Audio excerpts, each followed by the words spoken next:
Hello friends, ಎಲ್ಲರಿಗೂ ನಮಸ್ಕಾರ. ಲಕ್ಷ್ಮಿ ಪಾಕಶಾಲೆ ಕಾರ್ಯಕ್ರಮಕ್ಕೆ ಸ್ವಾಗತ. ಇವತ್ತಿನ ದಿನ ನಾನು ನಿಮಗೆ ಈ ಬೇಸಿಗೆ ಕಾಲದಲ್ಲಿ ನಾವು ರೈಸ್ ಜೊತೆಗೆ ತುಂಬ ಸಿಂಪಲ್ಲಾಗಿ ಮಜ್ಜಿಗೆ ಸಾಂಬಾರು ಮಾಡ್ಕೊಳ್ಳೋದು ಯಾವ ಥರ ಅಂತ ತೋರಿಸ್ಕೊಡ್ತಾ ಇದ್ದೀನಿ. ದಿನಾಲು ಒಂದೇ ಥರ ಬೇಳೆ ಸಾಂಬಾರು ತಿಂದು ಅದು ತಿಂದು ಬೇಜಾರಾದಾಗ ಖಂಡಿತ ಒಂದ್ಸಲ ಈ ಮಜ್ಜಿಗೆ ಸಾಂಬಾರನ್ನ ಟ್ರೈ ಮಾಡಿ ನೋಡಿ. ನಿಜವಾಗ್ಲೂ ತುಂಬ ಚೆನ್ನಾಗಿರುತ್ತೆ.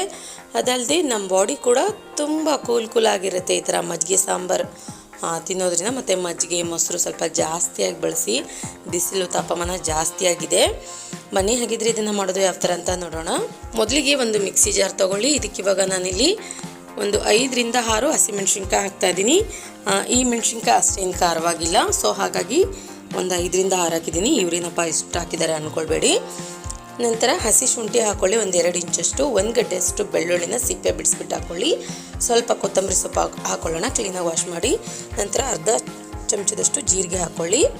ಇದನ್ನ ಇವಾಗ ಈ ಥರ ಸ್ವಲ್ಪ ಪೇಸ್ಟ್ನ ಮಾಡ್ಕೊಳ್ಬೇಕು, ತರಿಯಾಗಿ.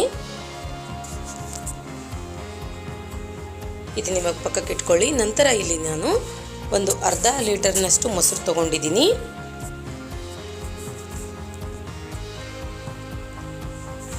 ಮೊಸರಿಗೆ ಇವಾಗ ಉಪ್ಪು ಹಾಕ್ಕೊಳ್ಳೋಣ. ರುಚಿಗೆ ತಕ್ಕಷ್ಟು ಉಪ್ಪು ಹಾಕ್ಬಿಟ್ಟು ಚೆನ್ನಾಗಿದೆ ಇವಾಗ ಈ ಥರ ಮಜ್ಜಿಗೆ ಮಾಡ್ಕೊಳ್ಬೇಕು.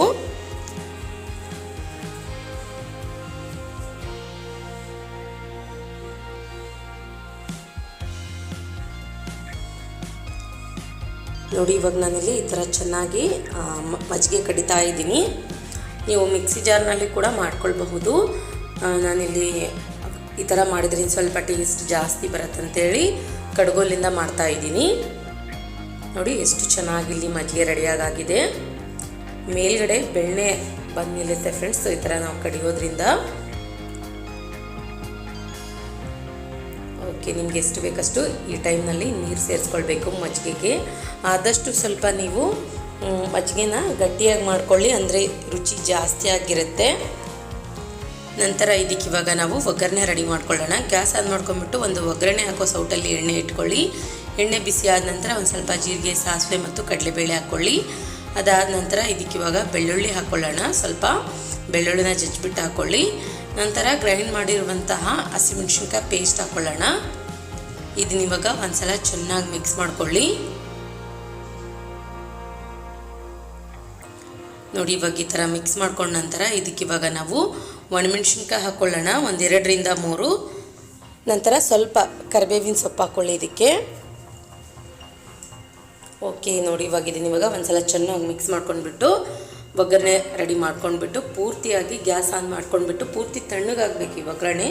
ಬಿಸಿ ಇರುವಾಗಲೇ ನೀವು ಮಜ್ಜಿಗೆ ಕೂಡಿಸ್ಬಾರ್ದು, ಒಡೆದೋಗ್ಬಿಡುತ್ತೆ. ಅದಕ್ಕಿಂತ ಮುಂಚೆ ಅರಿಶಿನ ಹಾಕ್ಕೊಳ್ಬೇಕು. ಇದಕ್ಕೆ ಸ್ವಲ್ಪ ಅರಿಶಿನ ಪುಡಿ ಹಾಕ್ಕೊಳ್ಳಿ. ಅರಿಶಿನ ಹಾಕಿದ ನಂತರ ತಿರ್ಗಾ ಒಂದ್ಸಲ ಇದನ್ನು ಚೆನ್ನಾಗಿ ಮಿಕ್ಸ್ ಮಾಡ್ಕೊಳ್ಳೋಣ. ನಂತರ ನೋಡಿ, ಇವಾಗ ನಾನಿಲ್ಲಿ ರೆಡಿ ಮಾಡಿದಂತಹ ಮಜ್ಜಿಗೆಗೆ ಇದು ಸ್ವಲ್ಪ ತಣ್ಣಗಾದ ನಂತರನೇ ಒಗ್ಗರಣೆ ಹಾಕ್ತಾ ಇದ್ದೀನಿ. ಒಗ್ಗರಣೆ ಸೇರಿಸ್ಕೊಂಡ ನಂತರ ಒಂದ್ಸಲ ಇದನ್ನು ಚೆನ್ನಾಗಿ ಮಿಕ್ಸ್ ಮಾಡ್ಕೊಳ್ಳೋಣ.